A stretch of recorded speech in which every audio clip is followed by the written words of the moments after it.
जरा सोचो, तुम इतने खूबसूरत हो जाओ कि घर से बाहर निकलते ही लड़कियों का जमावड़ा लग जाए और तुम्हारी खूबसूरती को संभाल पाना उनके बस की बात ही ना हो। कुछ ऐसा ही होता है हमारी आज की कहानी में। कहानी की शुरुआत होती है मार्स परिवार से, जो पिछली कई पीढ़ियों से सबसे सुंदर इंसानों में से थे। लोग उनकी खूबसूरती की वजह से उन्हें बेहद पसंद करते थे और यही उनके पैसे कमाने का तरीका था। उनका सबसे बड़ा बेटा ओकिस एक टिकटॉक स्टार है। उसके दिलकश चेहरे की वजह से उसके करोड़ों फॉलोअर्स थे। इसके अलावा वो आम लड़कों की लड़कियों से सेटिंग करवाने में भी मदद करता था। उसका बाप पार्कर भी अपने समय में हद से ज्यादा खूबसूरत था, जो आए दिन लड़कियों का दिल तोड़ता था। उसने 1200 से ज्यादा लड़कियों को डेट किया था और आखिरकार उसे अपने बच्चों की माँ मिल गई। उसकी माँ भी काफी खूबसूरत थी, लेकिन थोड़ा आदमियों की तरह। अबे इसकी तो मूछें भी हैं। उनका छोटा बेटा कुलीन घर में सबसे ज्यादा सुंदर है। पूरे परिवार को अपनी खूबसूरती पर नाज था, लेकिन कुलीन चाहता था कि वो एक आम जिंदगी गुजारे। वो अक्सर सोचता था कि अगर वो थोड़ा कम सुंदर होता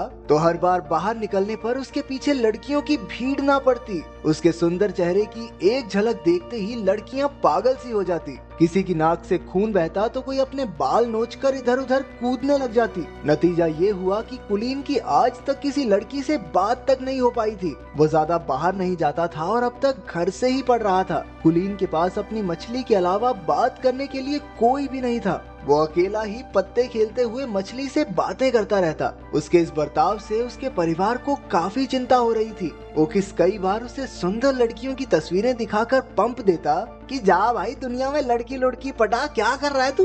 लेकिन कुलीन कहने लगा कि उसे एक ऐसी लड़की चाहिए जिसे उसकी सुंदरता से फर्क ही न पड़ता हो। वो चाहता था कि लड़कियां उसके दिल के लिए उसे पसंद करें। जब कोई तरकीब काम नहीं आई तो परिवार वालों ने एक नया तरीका सोचा। उन्होंने गरीब होने का नाटक करने का प्लान बनाया ताकि वो कुलीन को स्कूल जाने पर मजबूर कर सकें। एक रात जब कुलीन पानी पीने उठा तो उसने अपने माँ बाप को बात करते सुना कि अब से वो लोग नाश्ते में सिर्फ अंडे खाया करेंगे ताकि कुलीन को घर से पढ़ाने के पैसे जमा हो सके। ये सुनकर उसे काफी पछतावा हुआ और अगली सुबह उसने स्कूल जाकर पढ़ने का फैसला किया। ये सुनकर पूरा परिवार खुशी से नाचने लगा, लेकिन फिर कुलीन ने कहा कि मैं तो सिर्फ लड़कों के स्कूल में जाऊंगा। बाकी सबका मूड थोड़ा खराब हुआ, लेकिन फिर भी वो मान गए कि कम से कम घर से बाहर तो निकलेगा ये। स्कूल के पहले दिन ओकिस उसे बाइक पर छोड़ने गया, लेकिन बाइक से उतरकर भी कुलीन हेलमेट पहनकर ही चला गया। उसने पूरा दिन हेलमेट पहनने की सोची ताकि किसी का ध्यान उसकी खूबसूरती पर ना जाए, लेकिन हुआ एकदम उल्टा,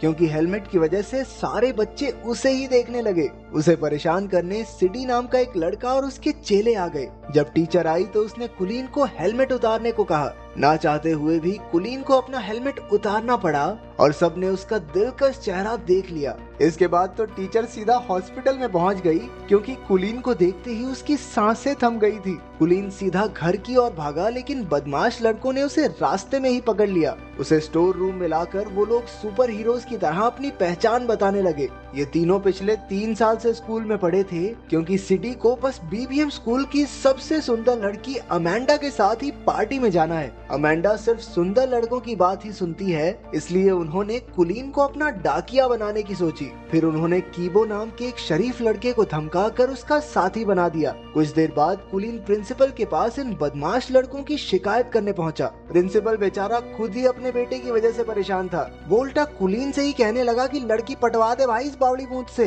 ताकि जल्दी से जल्दी स्कूल को छोड़ के जाए। उस रात कीबो और कुलीन ने अगले दिन ये काम करने का फैसला किया। कीबो के रूप में एक अच्छा दोस्त पाकर कुलीन को काफी खुशी हुई। अगली सुबह वो दोनों बीबीएम स्कूल पहुंचे, जहां उन्हें देखते ही लड़कियां चिल्लाने लगी, ये हेलमेट वाले लड़के को बाहर निकालो, पता नहीं कितना बुरा दिखता होगा। सभी लड़कियों ने मिलकर कुलीन को हेलमेट उतारने पर मजबूर कर दिया। जैसे ही उसने हेलमेट उतारा, पूरे स्कूल में तहलका मच गया। कुछ घंटों बाद तो टीवी पर खबर आ रही थी कि कुलीन की वजह से लड़कियां पागल हो रही हैं। किसी की नाक से खून बह रहा था तो कोई इधर उधर उल्टी फुल्टी हो रही थी। स्कूल की सबसे खूबसूरत लड़की अमेंडा को भी उसे न्यूज पर देखते ही उससे प्यार हो गया। उसने ठान लिया कि कुलीन को अपना बनाकर ही रहेगी। जब खबर चारों ओर फैल गई तो हजारों की तादाद में लड़कियां कुलीन के घर के बाहर इकट्ठा होने लगी। उसके परिवार वालों ने घर में एंट्री के लिए टिकट बेचकर पैसा कमाना शुरू कर दिया। जब कुलीन ने छिपकर ये सब देखा तो उसे समझ आया कि उसके परिवार ने ही उसका इस्तेमाल किया है। जब उन्होंने उसे कॉल करके घर पर वापस बुलाया तो कुलीन ने लौटने से साफ इनकार कर दिया। और तो और इतनी सारी लड़कियों की वजह से अपनी मछली की बुरी हालत देखकर उसका दिल और टूट गया। अब वो एक बिल्डिंग की छत पर उसे ढूंढ रही लड़कियों से छुपता फिर रहा था। अचानक एक लड़की ने पीछे से आकर कहा, छलांग वलांग मारने का तो प्लान नहीं है ना तुम्हारा? कुलीन हैरान होकर उसे देखने लगा, क्योंकि वो पहली लड़की थी जो उसे देखकर बेहोश नहीं हुई। उसे देखकर कुलीन के दिल की धड़कन बढ़ने लगी और वो कुछ बोल तक नहीं पाया। इसके बाद वो लड़की भी कुछ नहीं बोली और वहाँ से चली गई। कुछ देर बाद वो कीबो के घर रात गुजारने पहुंचा। कीबो और उसकी दादी ने उसका काफी ख्याल रखा। कीबो के कमरे में कुछ बहुत ही रेयर कार्ड्स को देखकर वो काफी खुश हुआ, क्योंकि उसे भी ऐसे कार्ड्स कलेक्ट करने का शौक था। अगले दिन दोनों छत वाली लड़की को ढूंढने लड़कियों के स्कूल में गए। वहाँ पर उनकी मुलाकात अमेंडा से हो गई, जिसे उन्होंने सीडी का खत दे दिया। अमेंडा कुलीन की खूबसूरती से फर्क न पड़ने का नाटक करने लगी, लेकिन जैसे ही वो गया अमेंडा की नाक से भी खून निकलने लगा। कुलीन को सीढ़ियों पर वो लड़की फिर से दिखी, लेकिन अपने आसपास लड़कियों के झुंड की वजह से वो उससे बात नहीं कर पाया। अगले कुछ दिनों तक कुलीन और कीबो साथ रहे और दोनों में गहरी दोस्ती हो गई। अगले दिन कीबो कुलीन को फुटबॉल देखने साथ ले गया, जहां वो अक्सर रेरे नाम की लड़की से मिलने जाता था। कीबो इस लड़की को बेहद पसंद करता था। मैच के बाद कुलीन की नजर अचानक उस छत वाली लड़की पर पड़ गई। वो तो बस उसे देखता ही रह गया। तभी कीबो ने आकर उन्हें मिलवाया और कहा कि उसका नाम रेरे है। तब जाकर कुलीन को पता चला कि कीबो भी इसी लड़की को पसंद करता है। रेरे और कीबो काफी अच्छे दोस्त थे और उन्हें साथ देखकर कुलीन को जलन होने लगी। वो रात को ठीक से सो भी नहीं पाया, क्योंकि उसे समझ नहीं आ रहा था कि वो करे क्या। आखिरकार उसे याद आया कि उसका भाई ओकिस भी तो लव गुरु है, उससे मदद मांगनी चाहिए। अगली सुबह कुलीन को अपने सामने देखकर ओकिस की तो आंखें भर आई। वो कुलीन को लड़कियों से बात करने में कब से मदद करना चाहता था। अब तक कुलीन ने अपने परिवार को भी माफ कर दिया था, क्योंकि अगर वो बाहर न जाता तो रेरे से उसकी मुलाकात भी न हो पाती। फिर दोनों भाई सामान लेने गए, जहाँ ओकिस ने बताया कि कुलीन उस लड़की को कैसे पटा सकता है। कुलीन ने बिल्कुल वैसा ही किया, लेकिन उसे एहसास हुआ कि वो रेरे को उतना नहीं जानता जितना कीबो जानता है। लेकिन वो फिर भी हार नहीं मानना चाहता था। एक दिन अमेंडा ने लड़कों के स्कूल में आकर कुलीन को अपने जन्मदिन की पार्टी का न्योता दिया और साथ साथ एक फोन भी थमा दिया कि बाबू मुझे इससे कॉल करना, ठीक है?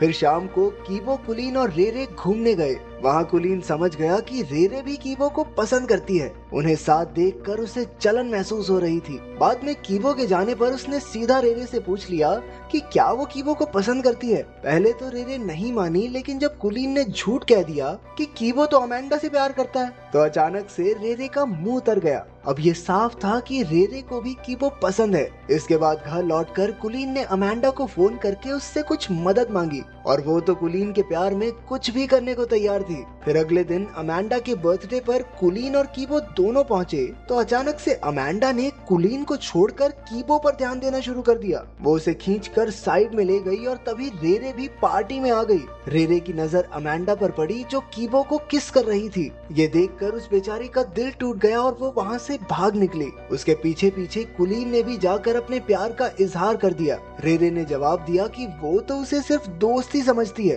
तो कुलीन ने अपने इकलौते दोस्त को धोखा भी दिया और लड़की भी नहीं मिली। अरे इससे बुरा और क्या होगा। उधर सिडी और उसके चेलों ने भी कीबो और अमेंडा को किस करते देख लिया और उन्होंने गुस्से में कीबो की जमकर धुलाई कर दी। कुलीन दूर खड़ा देखता रहा, लेकिन कीबो को बचाने की उसकी हिम्मत नहीं हुई। बाद में वो कीबो को घर ले आया। अपने दोस्त को दर्द से कराहता देख कुलीन को एहसास हुआ कि उसने बहुत बड़ी गलती कर दी है। उसे अपने किए पर बहुत पछतावा हो रहा था और आखिरकार उसने सारी कहानी कीबो को बता दी। इस धोखे से कीबो हैरान रह गया। वो कहने लगा कि अगर उसे पता होता कि कुलीन भी रेरे को पसंद करता है तो वो खुद ही पीछे हट जाता, लेकिन कुलीन के दिए धोखे के बाद से वो उसका दोस्त बनकर नहीं रहना चाहता। कुलीन पूरे 1 महीने बाद घर लौटा। उसने किसी से बात नहीं की और खुद को कमरे में बंद कर लिया। उसे अपने दोस्त की बहुत याद आती थी। घर पर उसकी माँ ने उसे उसकी मछली दी, जो एकदम सही सलामत थी। अपनी माँ की बातें सुनकर कुलीन को एहसास हुआ कि लोग उससे कितना प्यार करते हैं। अब उसने फैसला किया कि वो कीबो को जरूर मना लेगा।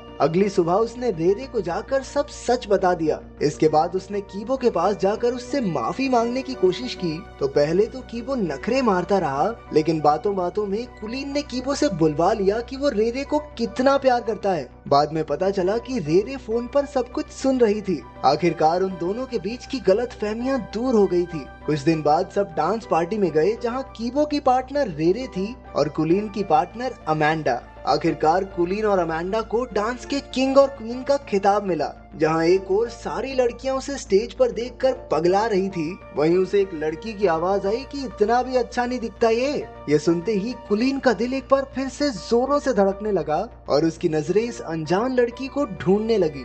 तो अगर एक दिन के लिए तुम इतने खूबसूरत हो जाओ तो तुम क्या करोगे, कमेंट्स में जरूर बताना।